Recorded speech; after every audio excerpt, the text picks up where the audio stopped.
நாளைய வாழ்க்கை. நம்மள பெத்த பிள்ளையே கை விடுவான். கற்ற கல்வி ஒண்ணுதான் கை விடாது. இந்த கல்வியிலே பேராசிரியர் அவருடைய பாடலை பாட வேண்டும் என்று 2 இரவா நேத்து சொன்னார்கள். பாட முடியல. இன்னைக்காவது அதை பாடணும் அப்படின்னு சொன்னார்கள். ஆனால் இது யாருடைய பாடல்? இது எந்த ஆசிரியர் தெரியாது. ஐயோ பாவம் ஆரா துயரம், ஐயோ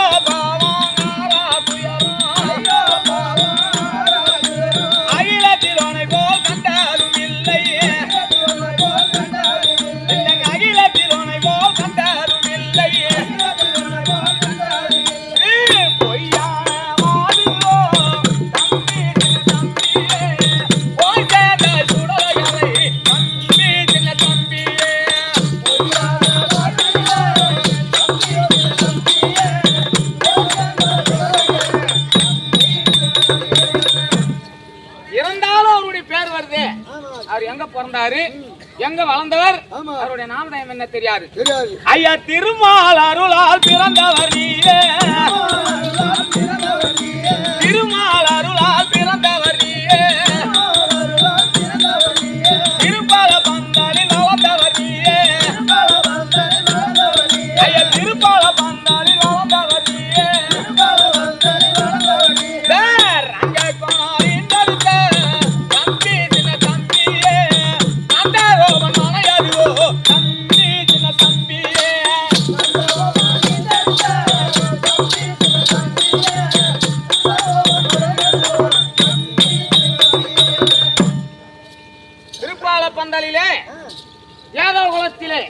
ரங்கக்கோணார் என்று சொல்லக்கூடியவருக்கு ஆண் பிள்ளை பாக்கியம் என்பது கிடையாது.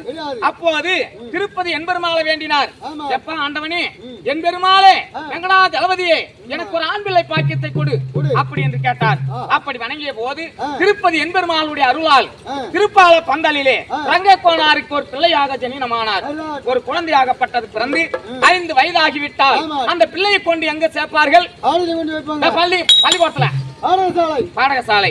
அவரை முதலாக கொண்டு பாடகசாலையிலே சேர்க்கிற தருவாயில் அவருக்கு முதல் பெயர் என்ன? உன்னை பாலகிருஷ்ணன் என்று பள்ளியில் வைத்தார், பாலகிருஷ்ணன் என்று பள்ளியில் வைத்தார், பலவே கோத்திர நாடகம் நடித்தார், இந்த பலவே கோத்திர நாடகம் நடித்தார்,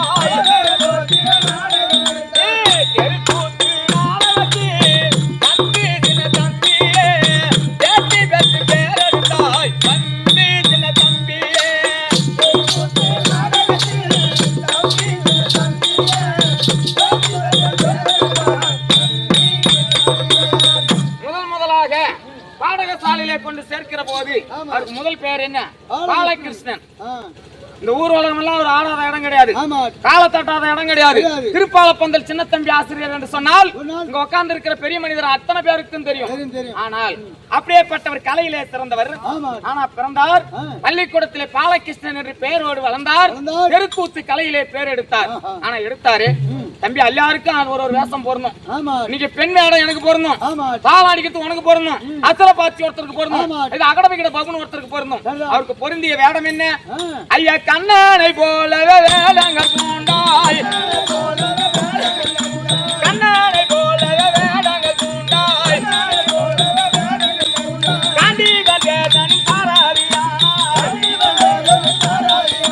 காண்டிவன் தேசனின் சாரதியானாய், காசிதார போலையே தம்பி சின்ன தம்பியே, கண்ணன் என்று போற்றிடுவார் தம்பி சின்ன தம்பியே,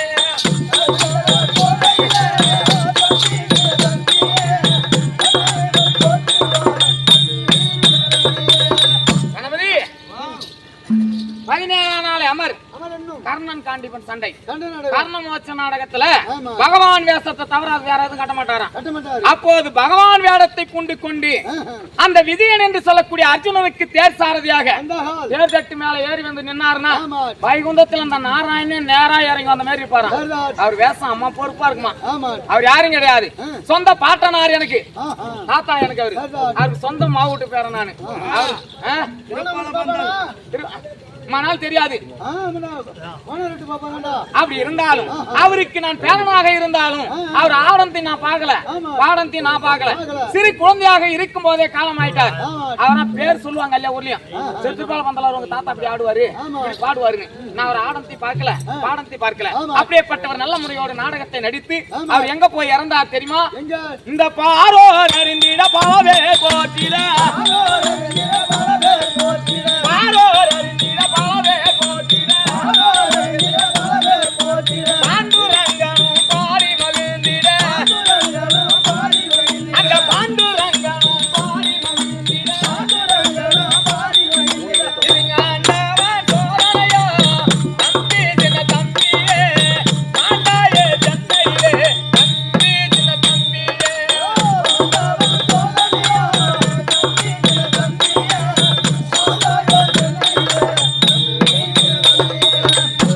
சென்னை மாநகரம் ரெட்டையருக்கு அருகாமையில் மொத்தம் சின்ன தம்பி கோனாருக்கு 6 பிள்ளைகள், 4 பெண் பிள்ளை, 2 ஆண் பிள்ளை.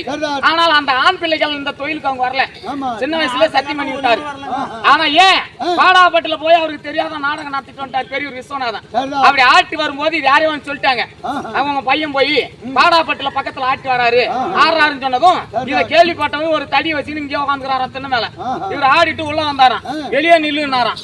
ஏன் நீ எனக்கு தெரியாமல் எப்போ போய் நான் செய்த தொழில நீ போய் அங்க நாடகம் நடத்தினே, ஆனால் இனிமேல் நான் என்னோட போகட்டும் என் தலைமுறையோட, உனக்கு இந்த தொழில் இருக்க கூடாது, சத்தியம் பண்ணிட்டு உள்ளவா அப்படின்னாராம். சத்தியம் பண்ணிட்டு உள்ள வந்தவங்க அவங்க தொழில் போல.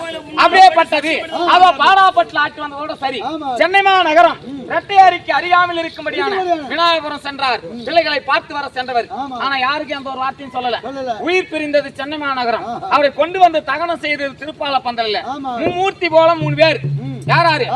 நெடுமுடையான் பாண்டரங்க ஆசிரியர் ஒருவர், படியாங்குப்பம் நாராயணசாமி ஆசிரியர் 2 பேர், திருப்பால பந்தலார் 3 பேர். இவங்க இனபிரியாத நண்பர். மூர்த்தியில் ஒருவர் காலம் ஆயிட்டாரே, இவருடைய பேரும் புகழும் பின்னாடி வர வேண்டும் அப்படி என்று நெடுமுடையான் பாண்டரங்க ஆசிரியர் இந்த பாடலை சிறப்பாக எழுதி முடித்தார். இதை நெடுமுடா பாண்டரங்க ஆசிரியர் போட்டாரு, படியாங்குப்பம் நாராயணசாமி ஆசிரியர் போட்டாரு, திருப்பால பந்தலாரும் போட்டாரு. நீ என்னைக்கு போறதா தெரியல.